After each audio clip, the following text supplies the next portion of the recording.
Hey, welcome everybody. This is our weekly EOS Governance study group.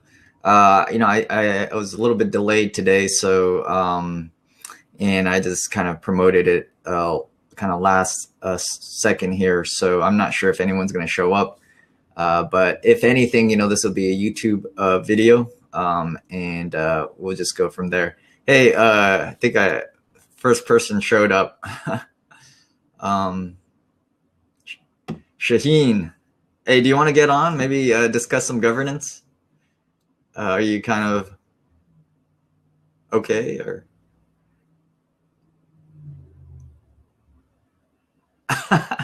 between surgeries? So no problem. Uh, yeah, you probably. I guess yeah, everything's natural to you, so you probably don't. You can take breaks and listen to this kind of conversation here. I guess. But yeah, nobody's here right now. We can kind of keep it short. I just wanted to kind of keep consistent here and see who else wants to kind of discuss any kind of governance issues. So Shaheen, do you have any outstanding questions, I guess, about governance? Feel free to type it in.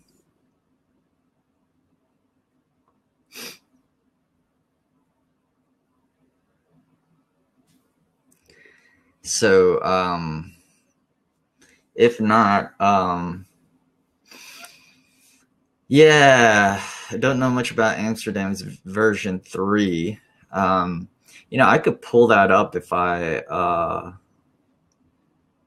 can here real quick. So it's I kind of scanned through it and the Cliff Notes version. It seems to me, as far as I could tell, it's kind of, it still has arbitration, but it may not be as kind of expensive as the version 1 variation. So, and but anyway, so let me pull it up real quick. I did, yeah, it addresses different. I think it has different design principles. It's kind of looking over version 1 and version 2, and then trying to identify certain aspects and just whatever I think EOS Amsterdam kind of had issues with both versions. They kind of tried to improve, but I think kind of at a high level. I think it was. I'd have to. I have to double check. I mean, it seems as though kind of the arbitration layer is still kind of there. So that's different from version 2. That might be a little bit closer to version 1. But let me double check. I mean, I didn't really. I looked originally at it, and I think I was kind of just looking a little bit more about the form and just kind of looking at the details. And I forget, I want to kind of look at it at a high level, and that's kind of how I've been trying to evaluate constitutions, just to kind of look it over and see the high level. So let's try to pull it up real quick. That's a good question though. So let me make sure I can pull it up real quick, because I had it.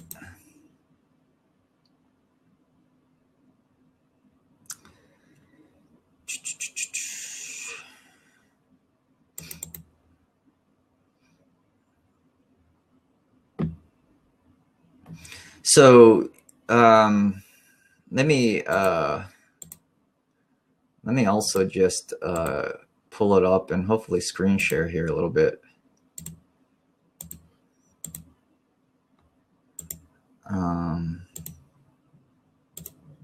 Sorry, I'm I gotta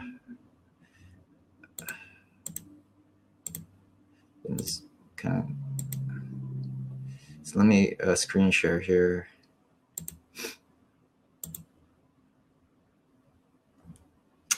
Chrome tab.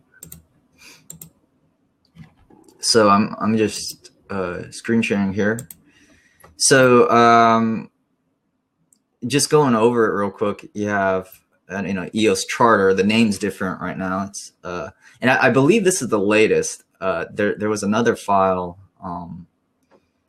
So anyways, so in form, in name, it's called charter instead of constitution. I think in civil, kind of civil jurisdictions, and I spoke a little bit about the difference between kind of civil and, the charters are usually the kind of the term they use for these kinds of, constitution type documents. So let's just go run over it. One is applicability. Number 2 is contract. Number 3 is freedom. Number 4 is ownership. Number 5 is inflation. Number 6 is votes. Number 7 is block producers. Number 8 is liability of developers. 9 is worker proposal system. Number 10 is intellectual property. Number 11 is damages and liability. Number 12 is dispute resolution. And 13 is a block producers meeting. It's more procedural. 14 is charter change management. So it's, referendum. 15 is further rules and protocols. 16 is applicable law. 17 is transition article. And that's pretty much it. So, that's kind of the high level, and what each of these mean, we can kind of go over. I think the starting point is really back to the big debate with dispute resolution. So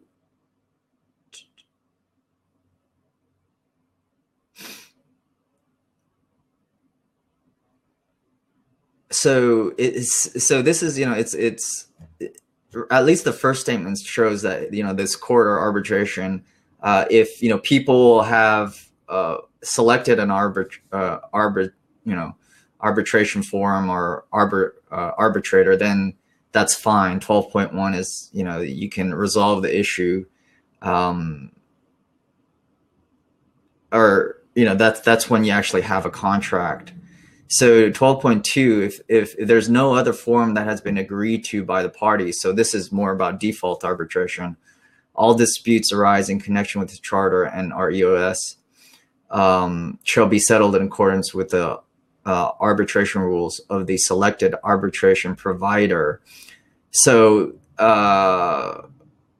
this may be more of a generic way of saying that there will be default arbitration, but it's not necessarily ECAF. In the event more arbitration providers are selected, the competent selected arbitration provider shall be determined in accordance with the system implemented by the block producers meeting. So I guess the block producers meeting will decide that. The block producers meeting shall determine an arbitration system. An arbitration system allows for the participation of one or more arbitration providers based on their registration with EOS, and further on quality and procedural requirements detailed in 12.4 and 5. So essentially, it's the block producers that decide the procedure of select the arbitration forum. And I think that's fine. It's, it doesn't give kind of a certain monopoly. It does allow flexibility. And again, this is, I was reading this, maybe it was a week ago. So that's essentially what I'm reading out of this. So, 4 and 5, these are the procedural requirements on how to select it. A selected arbitration provider can only be removed without its consent if it stops meeting these requirements. And our additional requirements set by the block producers meeting. So, block producers set the rules, and as long as these providers are abiding by them, it's they'll be qualified to be in the selection process. And it says by unanimous decision of block producers meeting. So all the block producers have to say, you know, hey, you can't be an arbitration provider if, and all the block producers have to agree to remove you. So 12.5, the arbitrator shall make an award in all fairness without being bound to the strict rules of law. The arbitration system implement due proceedings. I'm not sure exactly what that means, but the arbitration system shall at least ensure strict independence of arbitrators. So there's kind of a list of things that are required for the arbitrators. So it's probably similar to the RDRs,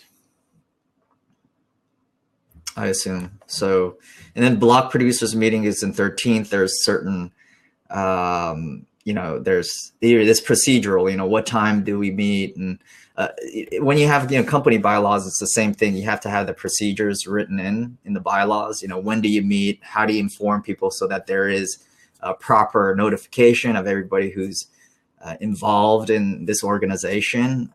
You have to be precise. You can't, you know, neglect people. You can't hold the meetings and kind of almost semi-private and then just, you know, decide for everybody else. So there are strict procedural requirements to make sure that everyone is in consent and has the opportunity to participate in these meetings. So I do see the procedural aspect as something important when you have a charter or a constitution. And most company bylaws require that by law for, you know, under corporate law. So so anyways, it outlines all the requirements. So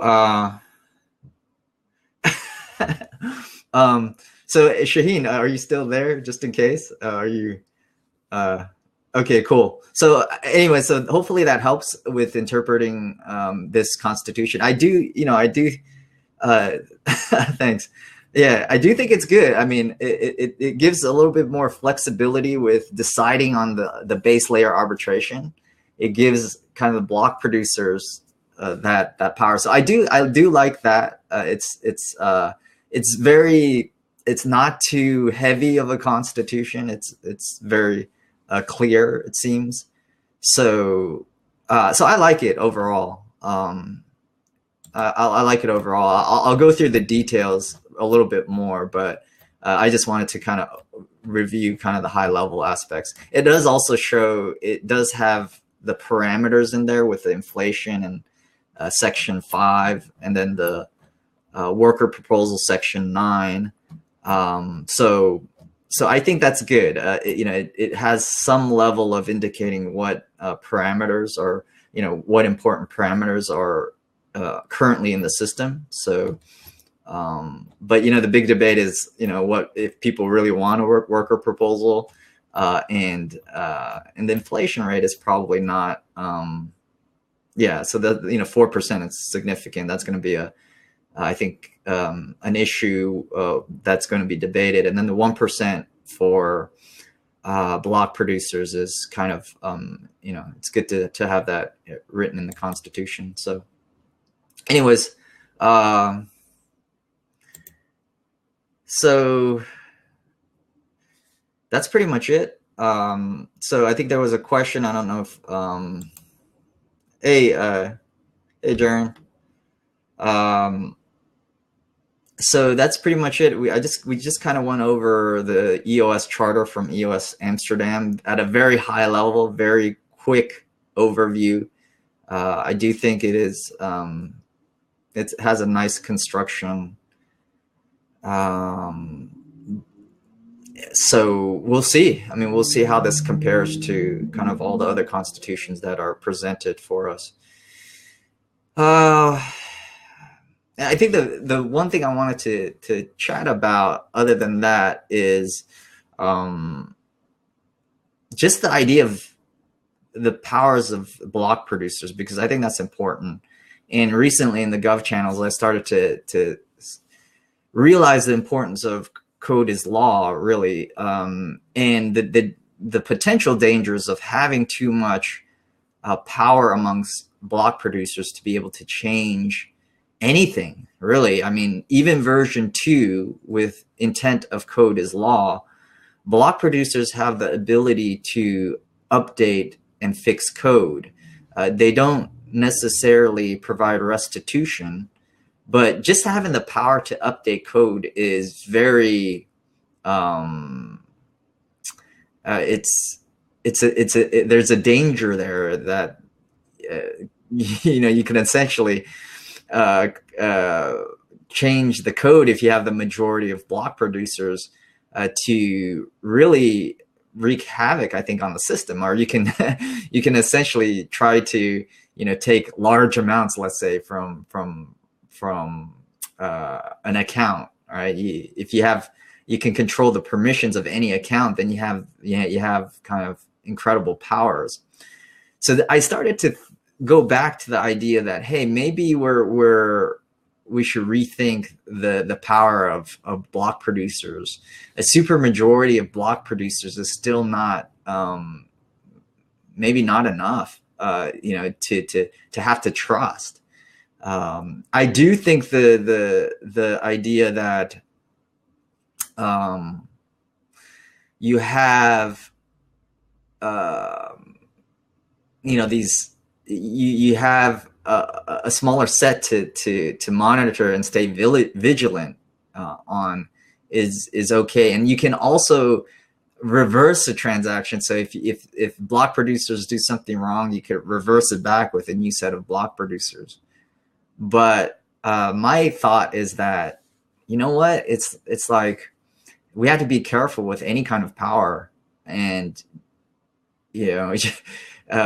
if they are able to change something in the system, let's say they attack the system and take a large amount from a group of people, or just one person, let's say, or a group of whales. They say, hey, we're going to extract this. And they're able to find a way to exchange it for some reason, like quickly exchange it out and then like do some manipulation outside, maybe, using other markets as well, to make money out of it. Let's say that you're shorting in an external market and you do something crazy. And so anyways, there's a lot of danger. So I feel like one way to even restrict the block producer's power even more is to require a referendum for every single action that the block producer takes, so that they can't really even decide to do that. So anyway, so that's a thought that I was starting to lean towards, where you have to have a referendum and for every action that the block producers takes, so that if you in case you have like these big issues like the DAO hack in Ethereum, that you could correct those. But other than that, it's going to be very, very rare that block producers will change anything, and everything will have to be based on referendum. So that's kind of where my mind is about being safe and restricting the system and being closer to code is law. So anyways, so that's pretty much my latest thoughts. And so I think there's probably, I think most people are probably thinking that there's going to be some moderate powers that the BPs can have, and some, and maybe some arbitration. But I think that's, again, it's an alternative design, and this is all somewhat of an experiment. So we'll see how that works out. So, but anyways, I think I'll try to keep it short. Just wanted to do our weekly session to be consistent. And I think that's pretty much it. I'll call it a day, since we don't have a whole lot of other kind of participants today. So really appreciate people tuning in to the YouTube channel. And if you have any questions, please feel free to ask them on the comments below. Other than that, we'll be back next week to discuss other governance issues. So thanks a lot and take care. Thanks, guys.